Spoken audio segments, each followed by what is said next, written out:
Hello, dear students. So, welcome to another class. So, today we are going to study about the different methods of calculation of national income. আজি আমি জাতীয় আয় গণনা কৰাৰ বিভিন্ন পদ্ধতিসমূহৰ বিষয়ে অধ্যয়ন কৰিম. Basically, there are three methods of calculation of national income. So, let's see the methods.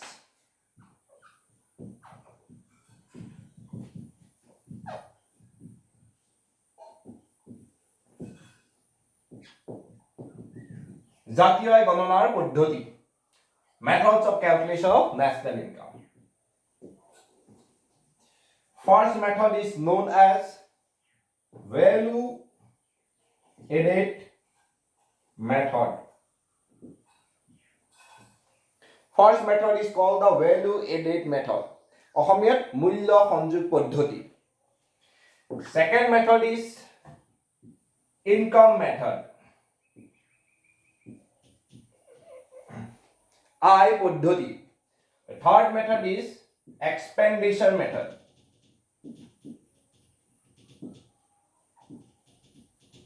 ব্যয় পদ্ধতি. So by using these three different kinds of method, the national income can be calculated. এই তিনি প্ৰকাৰৰ পদ্ধতি ব্যৱহাৰ কৰি এখন অৰ্থনীতিৰ জাতীয় আয় গণনা কৰিব পাৰি. So let's first discuss about the value added method. Okay? প্ৰথমতে আমি মূল্য সংযোগ পদ্ধতিটো চাই লওঁ. লিখি লোৱা লাগিলে. Okay.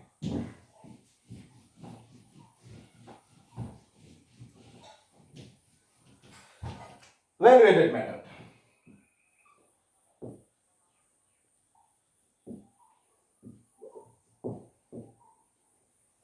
মূল্য সংযোগ পদ্ধতি.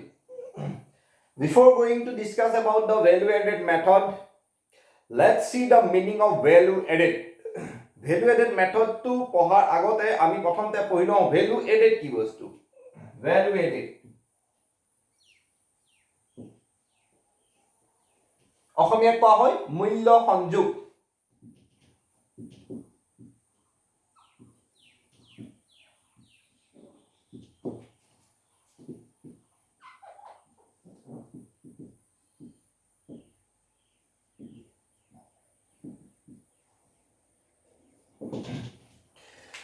The difference between value of output produced by a farm and the value of intermediate product used by the farm is called the value added. এখন উৎপাদন প্ৰতিষ্ঠানে উৎপাদন কৰা দ্ৰব্যৰ মূল্য, value of output মানে হৈছে উৎপাদন মূল্য, উৎপাদন কৰা দ্ৰব্যৰ মূল্য আৰু প্ৰতিষ্ঠানখনে ব্যৱহাৰ কৰা মধ্যৱৰ্তী দ্ৰব্যৰ মূল্য, value of intermediate product মানে হৈছে মধ্যৱৰ্তী দ্ৰব্যৰ মূল্যৰ মাজৰ পাৰ্থক্যক মূল্য সংযোগ বুলি কোৱা হয়. এবাৰ অসমীয়াত লিখিলে ভাল হ'ব চাগে. উৎপাদন মূল্য মাইনাস মধ্যৱৰ্তী দ্ৰব্যৰ মূল্য is equal to উৎপাদন মূল্য. Sorry, মূল্য সংযোগ. মূল্য সংযোগ.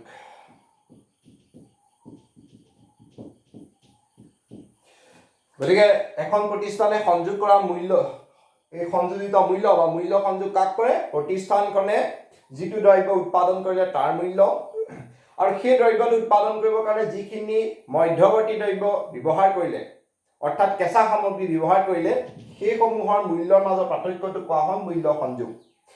So the value of output produced by the farm and the value of those intermediate product used to produce that output. Okay, the difference between those two value is called the value added. Okay, so let's clear the concept by using an example. উদাহৰণটা ব্যৱহাৰ কৰি আমি মূল্য সংযোগটো clear কৰোঁ. ধৰি ললো মিঠাই বনোৱা উৎপাদন প্ৰতিষ্ঠান এখনৰ কথা ভাবো. তো মিঠাই বনাবৰ কাৰণে ব্যৱহাৰ হ'ব কেঁচা সামগ্ৰী, মধ্যৱৰ্তী দ্ৰব্য ধৰা গাখীৰ. Sweet produce কৰিব যাওঁতে required intermediate product is suppose milk. Okay? Okay. So our milk, that will be the intermediate good. মধ্যবর্তী দ্রব্যটো হবো গাখীৰ milk use কৰি আমি produce কৰিম sweet. Sweet is the output. উৎপাদিত দ্ৰব্যটো হৈছে মিঠাই. Okay, so suppose এখন ফাৰ্মে 1000 rupees or milk use কৰিলে, তো intermediate product to হগল milk আৰু milkৰ value to হগল 1000 rupees. মানে value of intermediate product is 1000 rupees. প্ৰতিষ্ঠানখনে গাখীৰ ব্যৱহাৰ কৰিছে 1000 টকা, গাখীৰটো হৈছে মধ্যবৰ্তী দ্ৰব্য আৰু গাখীৰৰ মূল্যটো হ'ব মধ্যবৰ্তী দ্ৰব্যৰ মূল্য. ঠিক আছে? ওকে, তো 1000 টকাৰ গাখীৰ ব্যৱহাৰ কৰি উৎপাদন প্ৰতিষ্ঠানে ধৰি লওক অকল গাখীৰ ব্যৱহাৰ কৰিছে হা মিঠাই বনাবৰ কাৰণে, উদাহৰণে আৰু উদাহৰণটো যি হৈ যায়. তো 1000 টকাৰ গাখীৰ ব্যৱহাৰ কৰি উৎপাদন কৰিলে 4000 টকাৰ মিঠাই. By using 1000 rupees value of milk, the farm produced output of 4000 rupees of sweet. So 4000 rupees of sweet, 4000 টকাৰ মিঠাইটো হৈছে উৎপাদিত দ্ৰব্য মূল্য, value of output. এতিয়া এই দুটাৰ মাজত গেপ এটা আহিলে, কিমান থাউজেণ্ডৰ গেপ এটা আহিলে, 3000 rupeesৰ গেপ এটা আহিলে. Value of output আৰু value of intermediate productৰ মাজত কিমান 1000 rupeesৰ গেপ এটা আহিলে, 3000 rupeesৰ গেপ এটা আহিলে. This 3000 rupees is called the value added. এই 3000 টকাটো মূল্য সংযোগ বুলি কোৱা হয়. তো basically value added is the difference between value of output and value of intermediate product. উৎপাদন মূল্য আৰু এনেধৰণে মধ্যবৰ্তী দ্ৰব্যৰ মূল্যৰ পাৰ্থক্যটো মূল্য সংযোগ বোলা হয়. ঠিক আছে? ওকে, সিম্পল কথা. এতিয়া আমাৰ ভ্যালু এডেডৰ লগত এটা দুটা কনসেপ্ট আৰু ইয়াত লাগি থাকে হা. তো ইয়াত চোৱা, আমি যেটো ভ্যালু এডেড যেটো এক্সপ্ৰেস কৰিছো, that value added is expressed in rupees. মূল্য সংযোগ যেটো আমি মূল্য সংযোগটো প্ৰকাশ কৰিছো টকাত বা বজাৰ দৰত প্ৰকাশ কৰিছো. তো আমি ইয়াত লিখি থৈ যাব লাগিব ভ্যালু এডেড টু কিহত এক্সপ্ৰেস কৰা হৈছে. So value added at market price. তো আমাৰ ভ্যালু এডেড টু এক্সপ্ৰেস হৈছে মাৰ্কেট প্ৰাইস. ঠিক আছে? গতিকে আমি অসমীয়াটো এই মূল্য সংযোগটো কিহত প্ৰকাশ হৈছে সেইটো আমি লিখি থৈ যাব লাগিব. সেইটো হ'ব বজাৰ দৰত. দেই, বজাৰ দৰত.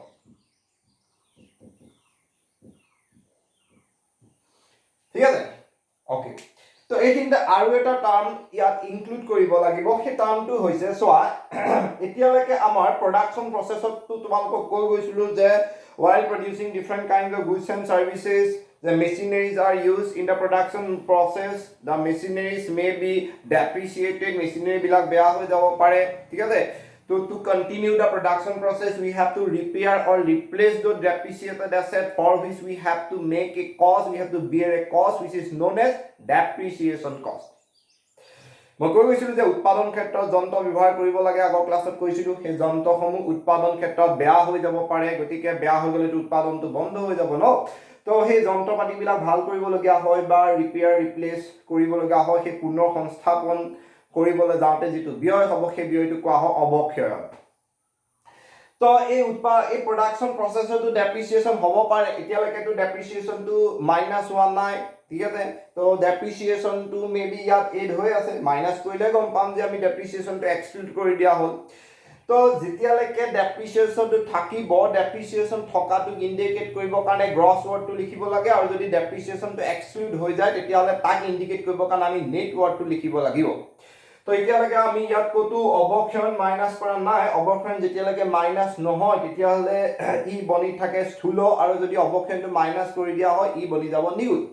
তেন্তে আমিতো ইয়াত কতো ক্যালকুলেশন কৰোতে ডেপ্ৰিসিয়েশন মাইনাস হোৱা নাই, তো ডেপ্ৰিসিয়েশনটো ইয়াত এড হৈ আছে. তো ডেপ্ৰিসিয়েশনটো এড হৈ থকাটো ৰিপ্ৰেজেন্ট কৰিবৰ কাৰণে আমি এটা ৱৰ্ড লগাব লাগিব, এটো হ'ব gross. Gross value added at market price. Finally value added to কিছুমান ornaments টাইপৰ লগাই দিলো, এটো হলগে finally gross value added at market price. ঠিক আছে? অসমীয়া লগাবলৈ যাওঁতে এই যে অৱক্ষয়নখিনি আছে তাক এতিয়ালৈকে মাইনাস কৰা হোৱা নাই, তাক প্ৰকাশ কৰিবলৈ যাওঁতে আমি ইয়াত স্থূল শব্দটো লগাই দিম যেতিয়ালৈকে স্থূল লাগি থাকিব তেতিয়ালৈকে গম পাব লাগিব যে অৱক্ষয় মাইনাছ নাই হোৱা মাইনাছ কৰিলে অৱক্ষয়টো নিগুণ বনি যাব গতিকে আল্টিমেটলি গৈ পেলাই আমাৰ উৎপাদন মূল্য মাইনাছ মধ্যৱৰ্তী দ্ৰব্যৰ মূল্যক আমি কম বজাৰ দৰৰ স্থূল মূল্য সংযোগ ইংলিছত কয় gross value added at market price short ফৰ্মত gross for gross G value added VA expressed at market price MP. So ultimately GVA MP gross value added at market price অসমীয়াত বজাৰ দৰৰ স্থূল মূল্য সংযোগ গণনা কৰা পদ্ধতিটো হৈছে value of output minus value of intermediate product উৎপাদন মূল্য minus মধ্যৱৰ্তী দ্ৰব্য মূল্য ঠিক আছে হৈ গ'ল ওকে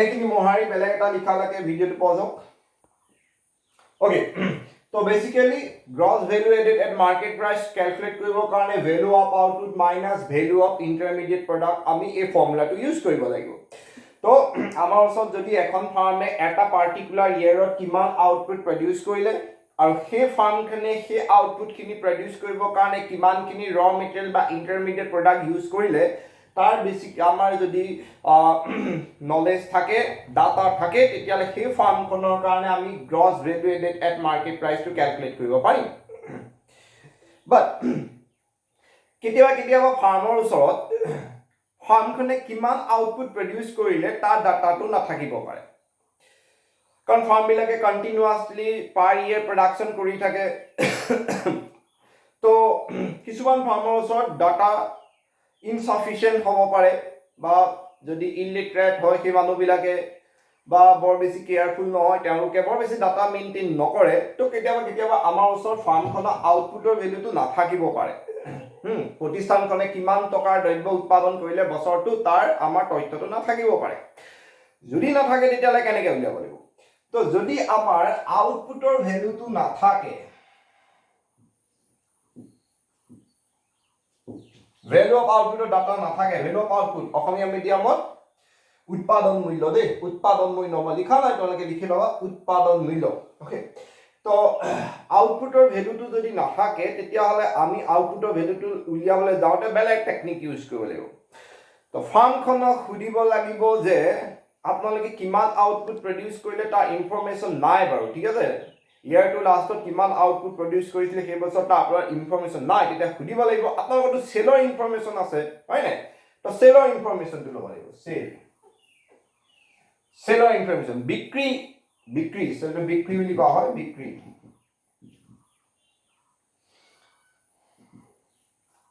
সেলৰ ইনফৰমেশনটো লব লাগিব তাতো প্ৰবলেম এটা আছে যে এখন ফাৰ্মে যিমানখিনি আউটপুট প্ৰডিউস কৰিলে গোটেইখিনি সেল নহবও পাৰে কাৰণ ইয়াত আহি যায় এটা ষ্টকৰ খেল এটা আহি যায় তেনেকুৱা হ'ব পাৰে ফাৰ্মখনে যিটো আউটপুট প্ৰডিউস কৰিছে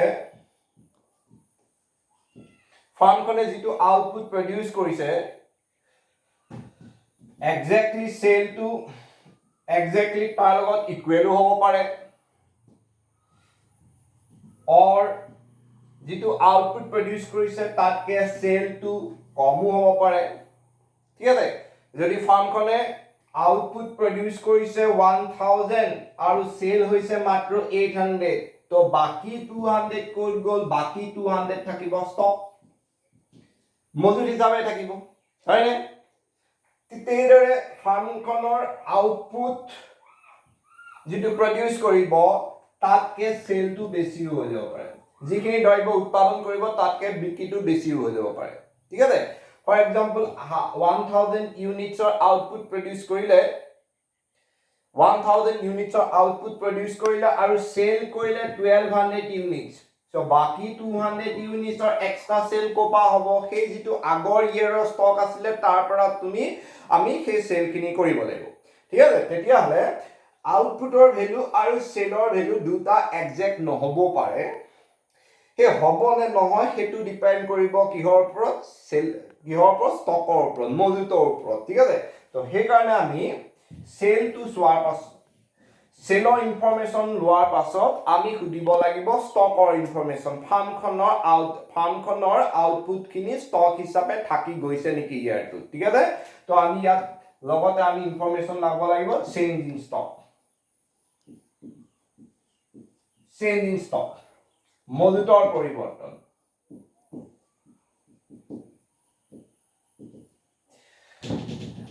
তো ষ্টকটো কন্টিনিউয়াসলি ষ্টকটো মেইনটেইন কৰি ৰখা হয় সেইকাৰণে পাৰ্টিকুলাৰলি হেতু ইয়াৰত কিমান ষ্টকৰ চেঞ্জ হ'ল তাৰো ইনফৰমেশ্যন নাথাকিব পাৰে তেতিয়ালে ষ্টক চেঞ্জৰ ইনফৰমেশ্যনটো মজুত পৰিৱৰ্তনৰ তথ্যটো উলিয়াব লাগিব চেঞ্জ ইন ষ্টকৰ ইনফৰমেশ্যনটো উলিয়াব লাগিব চেঞ্জ ইন ষ্টক মজুত পৰিৱৰ্তনৰ তথ্যটো উলিয়াব লাগিব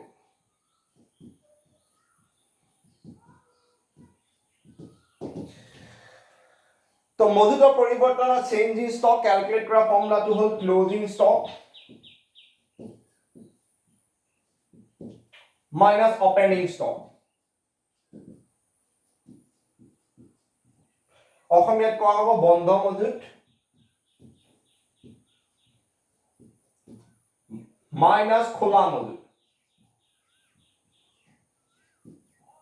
ঠিক আছে সবটো মই কৈ গলে নহব এতিয়া তোমালোকৰ কাৰণে এটা বস্তু উলিয়াম হেতু হল কি এই যেতিয়া ভিডিওটো চাবাগে ইয়াৰ পাছত ডাউট ক্লিয়াৰিং ক্লাছটো নহয় হেতু ডাউট ক্লিয়াৰিং ক্লাছ নহয় তা পাছৰ ডাউট ক্লিয়াৰিং ক্লাছত মই সুধিম যে ক্লোজিং ষ্টক আৰু ওপেনিং ষ্টক বন্ধ মজুত খোলা মজুত কি বস্তু কিতাপ পঢ়িব লাগিব কাৰণ মই পঢ়াই থাকিলে নহব তোমালোকে কষ্ট নকৰিবা তো বুক চাব লাগিব ইন্টাৰনেট থ্ৰু যাব লাগিব গৈ তোমালোকে চাব লাগিব ক্লোজিং ষ্টক ওপেনিং ষ্টক বন্ধ মজুত খোলা মজুত কি বস্তু মোক উইথ এক্সাম্পল তোমালোকে ক'ব লাগিব ওকে তো ultimately closing stock minus opening stock আমি এই ফৰ্মুলাটো ইউজ কৰিলে চেঞ্জিং ষ্টক পাম চেঞ্জিং ষ্টকৰ লগত সেল প্লাস কৰি দিয়া লগে লগে আমি পাই যাম ভ্যালু অফ আউটপুটৰ পৰা ইন্টাৰমিডিয়েট প্ৰডাক্টৰ ভ্যালু মাইনাস কৰি দিয়া লগে আমি পাই যাম gross value added at market price so এইটো হৈছে ফৰ্মুলা এই ফৰ্মুলাটো ইউজ কৰি আমি gross value added at market price calculate কৰিব লাগিব ফাৰ্মৰ কাৰণে তবে এই ফৰ্মুলাটো এবাৰ লিখি লোৱা মই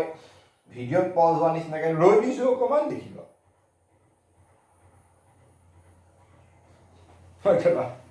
Okay.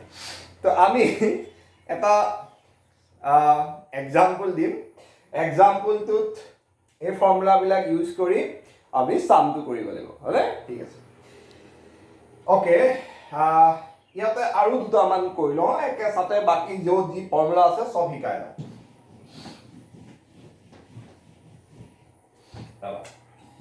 So gross value added at market price of যদি আমি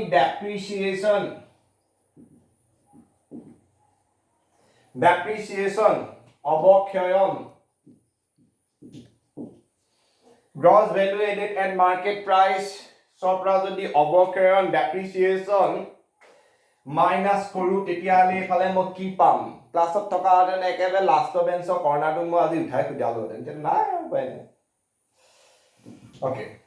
Gross value added at market price of যদি আমি depreciation word to minus কৰি দিও তেতিয়ালে কি হ'ব এই যেটো gross থাকে depreciation minus কৰিলে gross টো সদায় কিহলে কনভাৰ্ট হৈ যায় খুদিলে এটা আনসাৰ দিলে তেন্তে নাই হ'ব তো depreciation minus কৰি দিয়া লগে লগে gross টো কনভাৰ্ট হৈ যায় নেটলে তো আমাৰ এটো হ'ব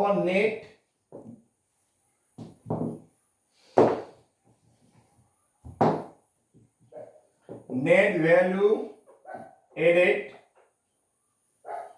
at market price net value added at market price অসমীয়া কোৱা হয় বজাৰ দৰত নিগুত মূল্য সংযোগ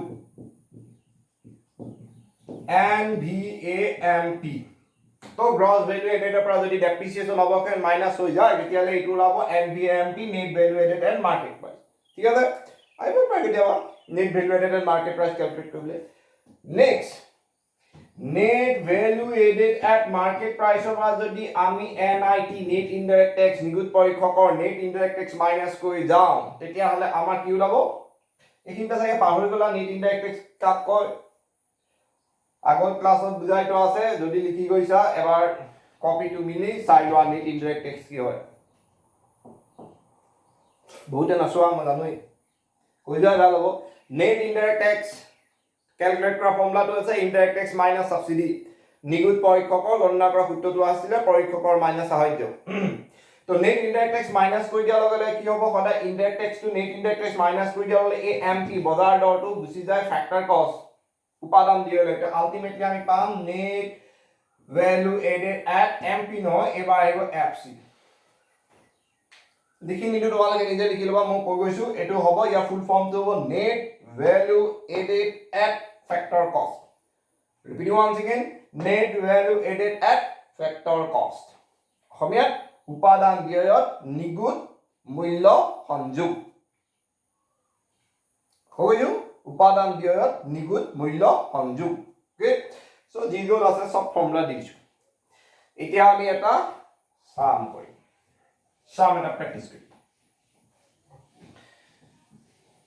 হ'ব অকমান ভিডিওটো কৰি হৈ যাওক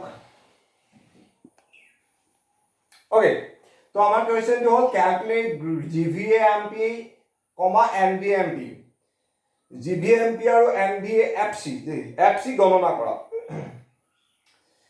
सेल्स बिक्री 200 करोड़ इधर এনেকা কিবা এটা আছে करोड़ দে क्लोजिंग स्टॉक বন্ধ মজুদ 20 करोड़ ओपनिंग स्टॉक খোলা এটো ম হৈছে নিগো এটো খ দে খোলা মজুদ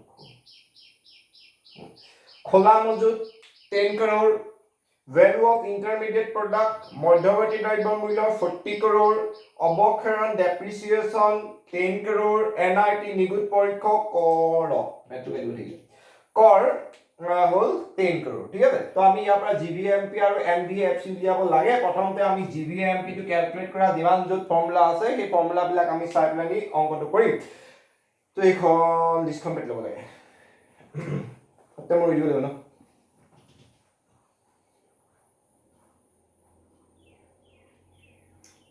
होगोचे लिखिदा बदे ना মোৰ স্ট্ৰং ফিলিং এটা আহিছে যে কাবা মাথা মুন্ডু একে বুজি পোৱা লাগিছে হলিব যদি বুজি পোৱা নাই ডাউট ক্লিয়াৰ কৰিব লাগিব মই যদি মোৰটো লগত ষ্টুডেন্ট খিনি নাই কি কি লিখিছিলো ভ্যালু কৰি দিবলে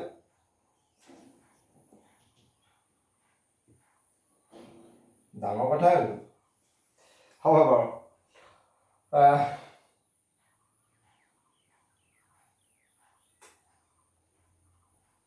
ক'বাত শৰ্টকে লিখি ল'ব লাগিব ভিডিওটো পজ ওকে মই পাছৰ মইলো কিটা মহাই দিছিলো মই পাহৰি গলো কি দিছিলো নতুনকে ভ্যালু দি ললো আগগিটা আহি গল দিছি গম নাপাও দেই তো ডেপ্ৰিচিয়েচন টো আমি 10 करोड़ ললো এনআইটি নেট ইনডাইৰেক্ট টেক্স টো আকৌ 10 करोड़ লৈছো আৰু মই ভ্যালু কিটা ফটো মাৰি লৈছো ओके हाँ तो मैं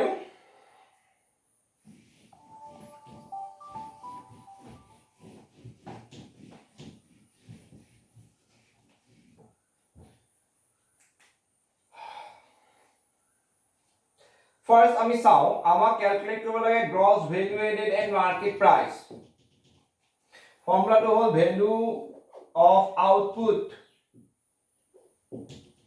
minus value of intermediate product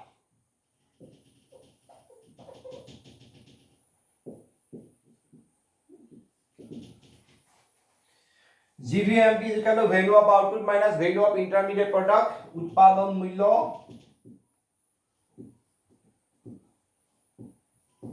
minus मध्यवर्ती द्रव्य मूल्य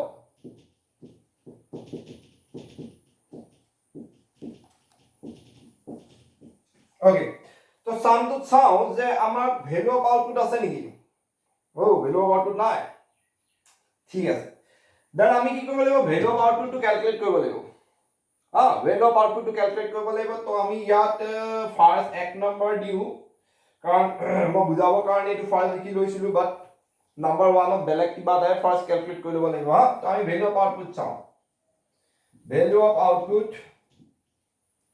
उत्पादन मूल्य হয় হবে নাই লিখা ক্যালকুলেট কৰা ফৰ্মুলাটো কি আছিল চাই লব পৰা এবাৰ আগত the sales মই লিখি দিলো plus change in stock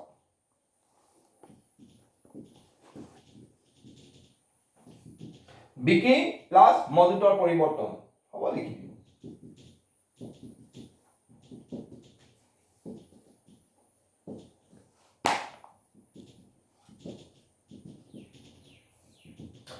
sales কিমান আছে চাই লওঁ সেলস তো আছে 200 crore CR প্লাস মজুতৰ পৰিবৰ্তন চেঞ্জিং ষ্টক আছে নি ডাইৰেক্ট চেঞ্জিং ষ্টক টু কোৱেশ্চন টু নাই তো চেঞ্জিং ষ্টক টু ক্যালকুলেট কৰিব লাগিব চেঞ্জিং ষ্টক ক্যালকুলেট কৰা ফৰ্মুলা মই দিছিলো কি আছিল closing minus opening closing minus opening stock অসমীয়াত বন্ধ মাইনাস খোলা মজুত 200 crore plus say closing stock to আছে 20 crore minus CR crore minus opening stock to আছে 10 crore 200 plus এটো হৈ গল 10 20 পৰা 10 গলে থাকিলে 30 তো ইয়াত হ'ব 30 crore তো আমাৰ আনসাৰ হ'ব 230 crore না দেখিব পাৰা মই কিনাৰ দিছো দে এটো 230 crore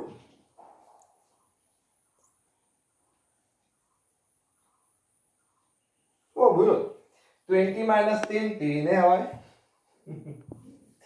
20 minus 10 10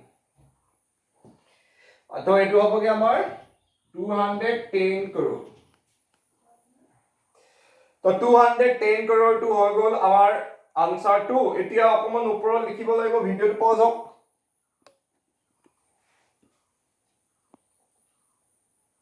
ওকে সো এই ভ্যালু অফ আউটপুট তো মই এটা কথা কব পাহৰি গলো তো নাম্বাৰ 1 ত আমি ভ্যালু অফ আউটপুট তো ক্যালকুলেট কৰিব লাগিব যেটো ভ্যালু অফ আউটপুট তো আমাৰ কিমান হৈ গল 210 crore ঠিক আছে তো নাম্বাৰ 1 এটো আমি ক্যালকুলেট কৰিম হা ওকে এতিয়া মই বহাই পাৰিম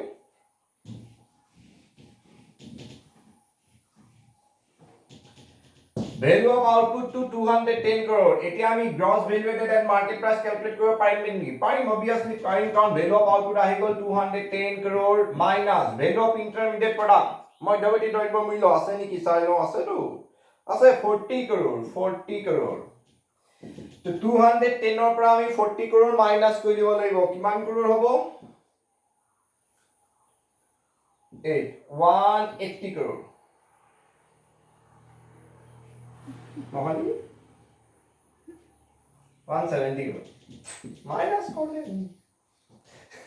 170 crore তো আমার gross value added market price to লাগি 170 crore ঠিক আছে তো gross value added and market price calculate করলে নহব আমি আৰু এটা বস্তু ক্যালকুলেট কৰিব লাগিব এটো হৈছে net value added at factor cost এটো ক্যালকুলেট কৰিম okay net value added at factor cost আমার আছে কি gross value added at market price সাউ ডিফারেন্স কি আছে ইয়াত গ্রস আছে ইয়াত নেট আছে লৈ যাও গ্রস অন নেট হলে গ্রস অন নেট লৈ কেনে কনভার্ট কৰে মাইনাস কৰিব লাগিব ডেপ্ৰিসিয়েশন অবক্ষয়ন দেই মাইনাস কৰিব লাগিব অবক্ষয়ন আকৌ কি কনভাৰ্ট কৰিব আছে এমপি এফসিলে কনভাৰ্ট কৰিব আছে market price of factor cross হলে কনভাৰ্ট কৰিব আছে বজাৰ দৰক উপাদান বিহলে কনভাৰ্ট কৰিব আছে কেনে কৰে minus NIT net indirect tax নিগুত পৰীক্ষকৰ ঠিক আছে হৈ গল ওকে আমি ভ্যালু পুট কৰো gross value added at market price to goal 170 minus depreciation de kiman oh ei to offer gon hoy